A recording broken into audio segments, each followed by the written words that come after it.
y pasamos a la tercera charla. Venimos hablando de BIM en CONEIC hace muchos años. Yo los acompaño hace como 7 u 8 y siempre hay alguien vinculado al mundo BIM. De hecho, hoy mismo creo que en algún momento habla Joel. Joel, si estás por acá, antes de irme, te quiero... Ahí está. Después nos saludamos personalmente porque nos conocemos hace mucho tiempo. También van a estar los chicos del BIM Forum presentando algunas cuestiones más institucionales sobre BIM. Se habla siempre. En esta tercera charla de hoy vamos a enlazar inteligencia artificial con arquitectura usando como caso de estudio BIM, Building Information Modeling. Para eso nos van a acompañar dos personas. Es una charla de a dos, Valentina Jaimes y Sebastián Pereira. Voy a hacer el currículum abreviado por tiempo.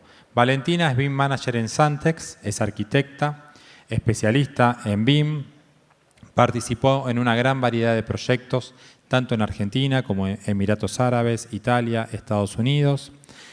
Cursó la maestría en Ciencia de Arquitectura del Politécnico de Milano. Por su parte, Sebastián Pereira es el Chief Information Officer de Santex. Cuenta con más de 20 años de experiencia en la industria del desarrollo de software. Él es ingeniero en sistemas y tiene la pasión de construir equipos de alto rendimiento e innovar constantemente. A lo largo de sus años de experiencia, Sebastián gestionó equipos, proyectos, desarrollos que ayudan a empresas a mejorar su performance, sus estándares de calidad y la sistematización de su información. Y hoy nos van a presentar un caso en el que enlazan a través de la inteligencia artificial la arquitectura y BIM. Un espacio para profundizar y develar mitos sobre la amplia gama de oportunidades que ofrece la arquitectura cuando se logra potenciar con otras industrias. Es una aplicación práctica, Bernardo, que está charlando, no me escucha. Bernardo, vos decías que hay que ir de lo que sabemos con lo que no conocemos. Acá se sabe mucho de arquitectura e ingeniería, se van a vincular con otras industrias porque de esa manera surge la innovación. Así que va a ser un caso concreto de todo lo que nos habló Bernardo aplicado a construcción. ¿Ya tienen los micrófonos? Sí. Los recibimos entonces con un fuerte aplauso. Gracias. Gracias.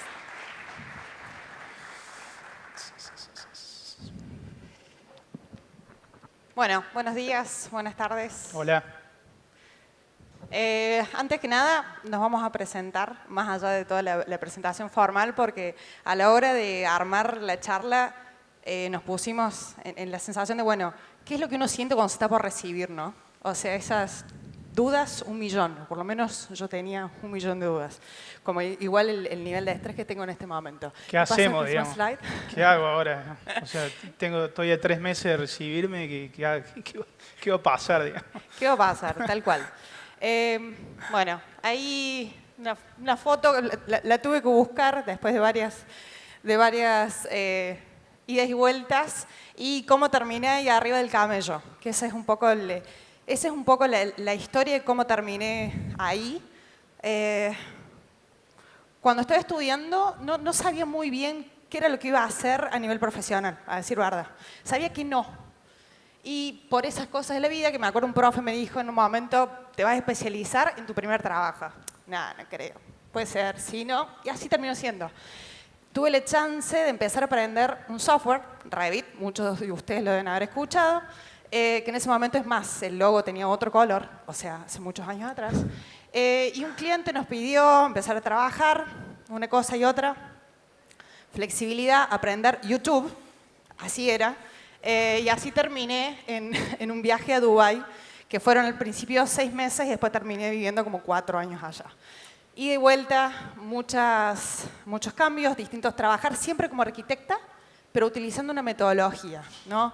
Eso, no hay que olvidarse que este tipo de cosas a nivel tecnológico son un complemento, nos ayudan a ir evolucionando. Y bueno, de ahí muchas idas y vueltas y hoy estoy en un nuevo viaje que es emprender BIM dentro de una empresa de software. Y así una arquitecta terminó trabajando con un ingeniero en sistemas. Bueno, yo qué puedo contarles, digamos. Yo soy ingeniero, soy de la UTN, de acá enfrente. Después tengo un posgrado de Administración de Empresas en la Universidad Nacional. Así que tengo mis Yo creo que tengo mis dos amores, digamos, uno en la UTN y otro en la Nacional. Los dos pasé momentos muy lindos. La verdad que soy orgulloso de decir que soy alumno de las dos universidades. Esa foto es hace 10 años, cuando me recibí en la maestría, porque no encontré fotos anteriores.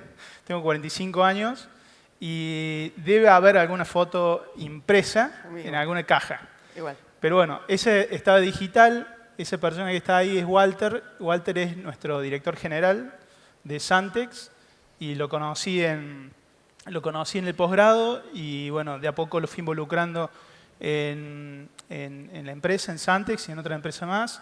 Y bueno, terminamos trabajando juntos, pero la relación empezó ahí. Así que un poco para contarles esta historia les quería decir de que uno se llena de incertidumbres, digamos, cuando está por salir de la universidad. Pero hay una cosa que uno tiene que estar seguro de que realmente es emprender un viaje en el cual uno tiene que tener seguro algunas cosas de sobre todo qué quiero o qué no me gustaría experimentar. Y el resto, digamos, va pasando. Y va pasando como esto, digamos, que en algún momento uno se encuentra con una persona que se lleva bien, que coinciden muchos valores y termina trabajando juntos. Así que es todo un viaje. Bien. Bueno, la metodología, que ya recién lo mencionaron y que más gente también va a hablar al respecto, así que bien, sé que si pregunto en algún momento qué es BIM, sé que varios de ustedes deben saberlo. De todos modos, por si hay alguno en la audiencia que no lo sabe, BIM es un acrónimo que es de Building Information Modeling, es el modelado de edificios a través de la información. ¿Qué es lo importante de ahí? La I. La información, los datos. Y por eso hoy podemos estar en este escenario juntos con Seba. Con un ingeniero en sistemas de información. Con un ingeniero en sistemas de información. Que es básicamente una metodología de trabajo. Nos hace cambiar la forma de pensar. Y cómo ha sido evolucionando todo, el 2D al 3D al BIM y lo que se usa hoy como tiempo real. Esto de lo que hablamos del gemelo digital, de poder generarlo antes en virtual, previo de que se vaya a construir y todos los aportes que eso nos da a los tiempos, a los costos, al diseño, a la coordinación. Hablar el mismo idioma tiene que ver con la metodología de trabajo. Del 2D al 3D, bueno, ya lo saben. De hecho, en su momento no creo que ninguno de ustedes haya pasado por el proceso de dibujar en tablero, no lo sé, a mí me tocó eso. A mí también. Yo puedo contar una... Por favor. En la facultad, nosotros los ingenieros en sistemas teníamos que luchar, sí, luchar es una buena palabra, para que nos dijeran ingenieros. Y me acuerdo, nosotros teníamos materias como física, química y varias materias más que a lo mejor no tenían que ver exclusivamente con la ingeniería en sistemas, pero me acuerdo de haberle preguntado a un profesor y me dijo, mira, si vos te querés llamar ingeniero, tenés que saber química, física y dibujo técnico. Así que yo tuve mi paso también por el dibujo técnico. Sí, sí, el tablerito y... Hoy tendría que ser eso mismo sumado a las 3 dimensiones o a la metodología ya desde otro lado. El PDF que ven ahí es de un edificio que ya se los vamos a mostrar. Estamos trabajando actualmente con el equipo, que está acá, de hecho, de backup. Es de un centro de artes en Canadá. Y se construyó con esos planos de 1970, nada nuevo, ¿no? Lo sabemos. Después, ¿qué se hizo? Nosotros relevamos las condiciones existentes, se hizo el modelo en 3D. ¿Qué pasa el 3D? El 3D lo importante son los datos que hay atrás, ¿no? No solamente el muro, las vigas, las columnas, lo que sea, sino la información que está cargada ahí. Y eso tiene que ver con lo que es el BIM, que es la metodología de la que estaba hablando. A esto hoy le sumamos uno más. ¿Qué es el uno más? Además del gemelo digital, el famoso Digital Twin, que se usa sobre todo en software también, la industria 4.0, el tema del tiempo real. ¿Qué es el tiempo real? Es la tecnología que nos permite 2 características fundamentales. Uno es entender la realidad tal cual es y lo segundo es que es inmersivo. Si ¿puedes poner el video, por favor? Gracias.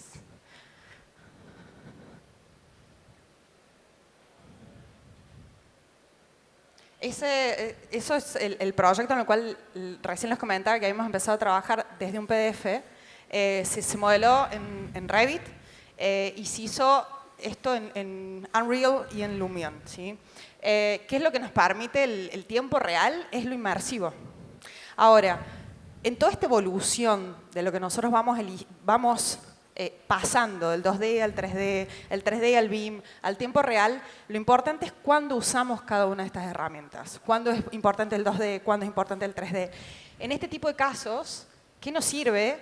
Además de poder configurar cosas y verificar iluminación, asoleamiento, es para el cliente. La percepción de estar adentro de un espacio es completamente distinto de ver un render desde afuera. Una cosa es ser espectador y otra cosa es ser un activo, un parte de. Entonces, ese valor agregado a nivel cliente a nosotros nos ha dado muy buen resultado y es lo que estamos trabajando actualmente en la empresa. Creo que no queda tantísimo más de eso. Una curiosidad que para mí está bueno contarle a los chicos que hay una cosa que después de esto les voy a hablar sobre tener alguna especie de herramienta para que en el futuro ustedes puedan evaluar qué cosas vienen por delante. Por ejemplo, en este caso, ella mencionó de que esto fue hecho con un motor gráfico que se llama Unreal.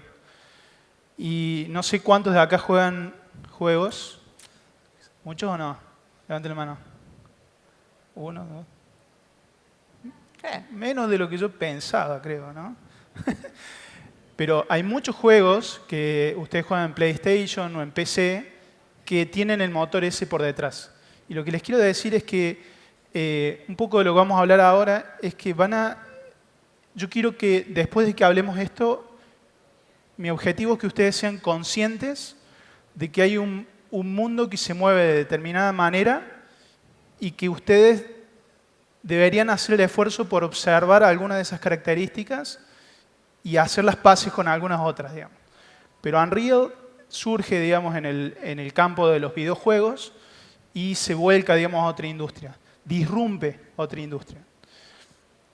En esto de decir, bueno, qué cosas yo puedo hablar, digamos, en esta charla, bueno, hablábamos ahí con Valen de que, bueno, van a ser estudiantes y un poco la cuestión de charlar con ustedes era, bueno, recordemos cuando nosotros éramos estudiantes y estábamos por salir de la universidad, qué nos pasaba. Obviamente que era otro tiempo totalmente distinto, pero había por ahí tendencias en las cuales a mí en lo particular me preocupaba salir a la calle a trabajar con lo que había aprendido en la universidad. Y me preocupaba porque yo veía tendencias de cambio muy grandes, digamos. O sea, lo primero que aprendí fue que lo único constante en la vida iba a ser el cambio. Pero ¿a qué cosas le prestaba atención o en qué ola me subía? Era algo bastante complicado. Bastante años después, me encontré con un grupo de personas que empezó a hablar sobre organizaciones exponenciales y tecnologías exponenciales. ¿Y por qué les cuento esto? Porque a mí me gustaría contarles qué características tienen este tipo de tecnologías para que las asociemos a la inteligencia artificial. La inteligencia artificial es una tecnología exponencial o es un grupo de tecnologías y metodologías, etcétera, que tienen características exponenciales. ¿Por qué? Bueno, ya vamos a ver. Empecemos por ahí. Hay una persona que es autor y es la base, digamos, es una de las bases que hace las organizaciones exponenciales, que se llama Peter Diamandis, y él escribió un libro que se llama Abundancia, que se los recomiendo. En ese libro habla de las tecnologías y habla de que él se dio cuenta de que vivimos en un mundo de escasez, de que todo es escaso y que en realidad hay otra manera de ver eso. Hay una manera de decir, en realidad no estamos en un mundo escaso, sino en un mundo abundante. Y la abundancia la habilitan una serie de tecnologías que él llamó tecnologías exponenciales. Y tienen características estas tecnologías exponenciales. La primera característica es la digitalización. La digitalización es el primer paso para convertir cualquier servicio o producto en algo escalable. Léase abundante. Por ejemplo, la transición de tareas y procesos manuales a algoritmos o modelos digitales. Recién veíamos BIM, pasó del papel a modelado 2D, 3D y ahora estamos en un camino inmersivo donde se puede utilizar realidad virtual o videos, digamos, donde el ojo va caminando por todo el modelo. Un ejemplo también puede ser la conversión de diagnósticos médicos. Está bien, esto es una charla de ingenieros, pero en un par de semanas doy una charla a gastroenterólogos, así que voy a reutilizar la slide. En donde los diagnósticos médicos los datos se pueden entrenar, digamos, a modelos para que puedan ayudar a los médicos a dar diagnósticos. Esa es la digitalización. La otra D es la decepción, que se llama. Y esta para mí es muy importante. ¿En qué consiste? Muchas tecnologías exponenciales parecen no tener impacto en el principio. BIM en su momento, yo creo que fue una cuestión, según ley, que al principio decía, no, esto es para proyectos muy grandes, proyectos le ponían un límite, entonces siempre estuvo, digamos, por debajo de la línea de flotación. Y así pasa con un montón de tecnologías. La inteligencia artificial, por ejemplo, no sé si sabían, pero viene de los años 50. O sea, de los años 50. 50, 60 empieza a haber investigaciones sobre sistemas expertos, inclusive teoría de redes neuronales. Sí, imagínense la cantidad de años que estas tecnologías están en el mundo. ¿Y por qué ahora es un boom, digamos? ¿Por qué ahora surge? Bueno, porque es una característica de este tipo de tecnologías. Pasa mucho tiempo sin que tenga un impacto masivo. Y hasta, diría, 2 años, la inteligencia artificial estaba en manos de empresas que podían invertir muchísimo dinero y estaba en manos de la academia.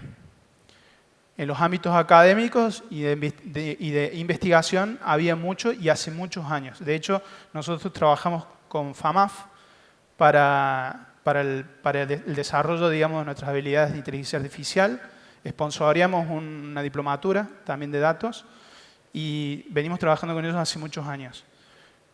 Pero hace más años de lo que apareció ChatGPT, por ejemplo. Entonces, siempre la decepción va a estar en que hay tecnologías que no las vamos a ver o no vamos a ver el impacto. La disrupción es cómo una tecnología madura puede de repente cambiar por completo un mercado o una industria. En el caso de la inteligencia artificial, ya estamos viendo disrupciones en muchas industrias. Y en la industria en la que ustedes van a estar, va a pasar. Y algunos pensamientos, cuando terminemos de ver esto, les quiero pasar un mensaje. Pero bueno, como ejemplo, con el tiempo, en el caso de la inteligencia artificial, ha llegado a un punto donde está cambiando industrias enteras. En el caso que por ahí se hace más conocido, que es el de ChatGPT, no sé si alguna vez escucharon hablar de ChatGPT. ¿Sí? Bueno, qué bueno. En el caso de ChatGPT, hay un montón de profesiones que están siendo disrumpidas. Y empieza a haber un resquemor o un miedo hacia la inteligencia artificial, que es también por qué estamos hablando de esto. Siguiente. Las últimas 3D tienen que ver con la desmaterialización, la eliminación de bienes físicos o procesos a medida que para que las cosas se vuelvan digitales. En el caso que veíamos de BIM, BIM pasó del papel a lo digital. Eso lo que hace es que se desmaterialicen las cosas, pero también eso permite que sea más escalable. Un papel no es escalable. Pongamos, por ejemplo, digamos que uno tiene que imprimir un libro, digamos. La impresión de un libro lleva tiempo, pero la distribución de un libro digital no. es casi instantáneo. Entonces, esa es una característica también. Luego, la otra característica que por ahí es más difícil de ver es la desmonetización, que por ahí va un poco en contra de la lógica que uno puede llegar a tener. O sea, lo que significa es que las tecnologías exponenciales hacen que los productos o servicios sean más accesibles, digamos. Pero ¿a partir de qué? Y bueno, probablemente que se vuelvan gratis, digamos. Uno no tenga que pagar. Siempre pagan. Siempre algo se paga, pero en dinero, digamos. Y la última D es la democratización, que es la accesibilidad de la tecnología para las masas, haciendo que más personas puedan beneficiarse de ella. La desmonetización habilita también la democratización. ChatGPT democratizó, digamos, la inteligencia artificial. Y no solamente está democratizando, ¿por qué? Porque mi mamá, que ella se dedica tiene un negocio ella hace panes y hace todo para celíacos y diabéticos. Ella tiene un pequeño negocio de eso. Ella usa ChatGPT. ¿Para qué?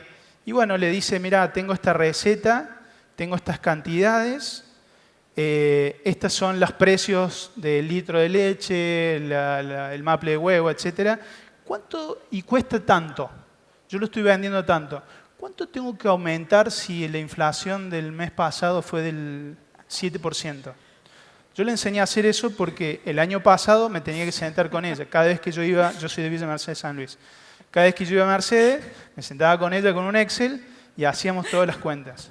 Te paso el número de mi mamá después, hace lo mismo con Bueno, pero ¿a qué voy con esto? Que democratizó. O sea, mi mamá, que nunca estudió nada técnico, ella es profesora de educación física y bueno, es muy emprendedora, pero no siempre recurrió, digamos, a su hijo del medio para que le explicara todo lo técnico. Hoy tiene otro hijo virtual y con inteligencia artificial con el cual comparte información y le pregunta lo que quiera. Eso es un poco democratizar. Por ahí es un ejemplo muy... Pero ¿por qué les cuento esto, digamos? Porque una pregunta que nos hacíamos acá con Valen, pero además vengo viendo en la temática de cuando tengo que ir a hablar con una persona o tengo que hablar en algún evento, siempre surge la misma pregunta sobre inteligencia artificial. Y es que... ¿Lo puedo decir acá o no? Más adelante. No, lo puedes decir y es más, con eso podemos cambiar de slide y todo. La pregunta es, ¿nos va a reemplazar la inteligencia artificial o no? ¿Puedes pasar, por favor? Gracias. ¿Nos va a reemplazar la inteligencia artificial o no? Yo tengo mi propio pensamiento y por eso yo quería venir a mostrarles la 6D y dejarle este pensamiento para que Valen siga. La 6D es para que ustedes puedan identificar lo que está sucediendo. ChatGPT democratiza el acceso, digamos, a la inteligencia artificial. Les va a hacer a ustedes cada vez más fácil. El año pasado, o hace 2 años, digamos, el acceso a la inteligencia artificial estaba solamente habilitado por una cuestión de costos para empresas. Y empresas que tenían un presupuesto bastante grueso. Hoy está habilitado para el grueso de la población e inclusive si ustedes pagan $20 por mes, tienen acceso a más cosas antes, más cosas. Como por ejemplo el análisis de datos. Uno puede cargar un Excel y hacerle preguntas sobre ese Excel. Y antes, ustedes en una empresa tenía que haber una persona dedicada, digamos, al análisis de datos, produciendo reportes, etc. Y bueno, y eso no era democratizar. Hoy sí. Observar también de que hay muchas cosas que hoy siguen por debajo de la línea de flotación. Y hacer las paces que eventualmente esas tecnologías que hoy no se ven o no se ve el impacto, en algún momento salen a la superficie y empiezan a disrumpir industrias. Y la respuesta, digamos, a la pregunta ¿nos va a reemplazar la inteligencia artificial? Para mí No. Para mí, el peligro es que nos reemplace no la inteligencia artificial, sino una persona que sepa usar inteligencia artificial. A eso es lo que nosotros tenemos que prestarle atención. La inteligencia artificial llegó para quedarse, el cambio va a ser inevitable, pero uno tiene que saber de qué manera se puede apalancar con la tecnología. Y ahí vamos. La slide anterior veían un BIM versus AI. ¿Qué pasa? Este pánico está acá. ¿Qué hacemos? O sea, yo puedo hacer un render, la inteligencia artificial puede hacer 20. Ahora, 20 sin contenido, 20 con desde otro punto de vista, pero puede hacer 20. En el proceso lineal y repetitivo es muchísimo más eficiente que yo. Entonces ahí empiezan a surgir todas estas preguntas. Ahora, ¿qué pasa? Hay que tomarlo, y bien como dice Seba, no como un versus, porque es una realidad, es lo que está. No podemos ir en contra de algo y lo que mejor nos va a funcionar como profesionales es ayornarnos a lo que hay, ¿sí? Entonces, la idea es que sea un complemento y eso es lo que hoy estamos trabajando. ¿En qué? ¿Qué nos permite hacer? Nos permiten hacer, por ejemplo, modelos predictivos, ¿sí? O sea, antes el cambio era el 2D, el 3D, el 3D, el BIM, y cómo yo genero un muro, pero hoy no es solamente cómo genero un muro, sino ese muro qué interrelación va a tener, por ejemplo, con la persona que va a estar parada al lado de eso. Y ahí entra el modelo predictivo, que esto sí está generado por AI. Podemos hacer simulaciones, obviamente lo que hablamos recién de la toma de decisiones en tiempo real, que es un gran cambio de paradigma en ese sentido. Y, como siempre, esto nos ahorra tiempo. ¿En qué partes, en qué momentos del diseño, de la aplicación, de la construcción nos conviene usar inteligentemente la inteligencia artificial y nosotros usamos el tiempo para la parte creativa o usamos el tiempo para otro tipo de decisiones? ¿Puedo agregar una cosa más? Sí. Ustedes siempre piensen de que las tecnologías exponenciales disrumpen los mercados, a veces principalmente con eficiencias. O sea, yo puedo hacer 10 veces más que mi competencia. Ese es el concepto de las tecnologías exponenciales. Si, por ejemplo, les cuento un ejemplo de hace unos días, tenemos que organizar un concurso. Vamos a organizar un concurso, no, en serio, tenemos que organizar un concurso. Ya lo sé. Tenemos que organizar un concurso en la empresa. El concurso va a tener un premio económico a un grupo de ingenieros que se presenten para presentar a alguno de los clientes. Yo nunca hice un concurso. Ahí ganamos nosotros. Entonces, ¿qué pasa? Yo utilizo los modelos generativos que uso todos los días para hacer un primer borrador de lo que serían las bases y condiciones de un concurso. Que de otra forma yo hubiera tenido que investigar, buscar en Google, pero bueno, acá surgió de una conversación que yo tuve con la IA generativa. Me ahorró tiempos. Yo en media hora más o menos tenía una versión 1 de las bases y condiciones. Y respecto también quería agregar de lo que decías de los modelos predictivos y la simulación. Ustedes imagínense de que bueno, acá me vas a corregir si digo cualquier gansada, pero no.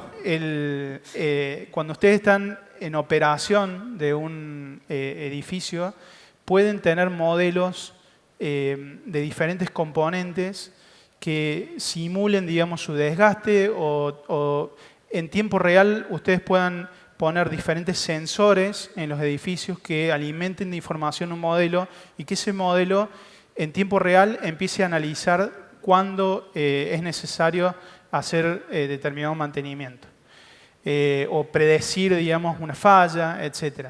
Todo eso es posible gracias a modelos que tienen mucha estadística, mucha matemática y que nos permiten hacer ese tipo de predicciones, ¿verdad? Verdad. ¿No dije ninguna gansada? Estamos bien, Seba. Excelente.